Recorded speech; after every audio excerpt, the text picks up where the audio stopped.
We start tonight with lapel cams. Every Albuquerque police officer is required to wear one. But there have been many issues with the cameras themselves and with officers not turning them on. Now APD is trying to fix that to give the public a better view of what cops and crooks are up to. News 13's Amanda Goodman is in the Newsplex with the story. Dick, whether it's a camera error or operator error, APD says it can do better. Now they're trying out a new camera to help eliminate some of the problems. They have become part of an Albuquerque police officer's uniform. Lapel cameras. Every officer has one. They're mostly designed to record the interactions with the public, to be sure the officers are acting appropriately, and to be sure if any use of force is necessary, that's documented on the lapel camera as well. Chief Schultz created the policy last year to not only keep his officers in line, but to protect them against false accusations.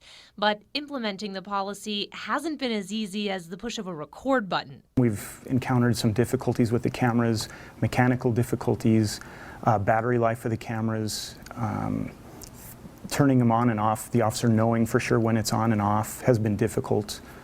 Problematic for the officers. That has APD looking for new cameras. Right now, it's testing this one out. This is a battery pack that just turns on and off. The camera is made by Taser, and it's a lot different than what officers currently use. For starters, it's mounted on the collar instead of the chest, so it records a wider view of what's going on. These provide something closer to the officer's perspective. They also have a much longer battery life and a lot more memory, so officers don't have to recharge or download video during their shifts.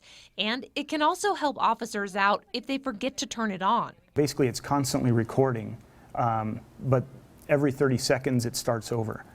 So whenever I activate the camera, turn it on, it captures the previous 30 seconds. So far, 70 officers have these cameras. They'll be trying them out for the next 6 months to see if they're a good fit. We're hoping it's a streamlined solution, but we're not there yet, and that's why this test is important.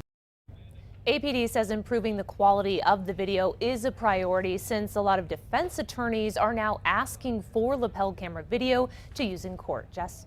Okay, Amanda, Chief Ray Schultz has said officers who fail to turn on their lapel cameras when they're dealing with the public could be punished or even fired. But APD has never said if any officers have been punished, even though we know there have been many instances where they failed to turn on their cameras.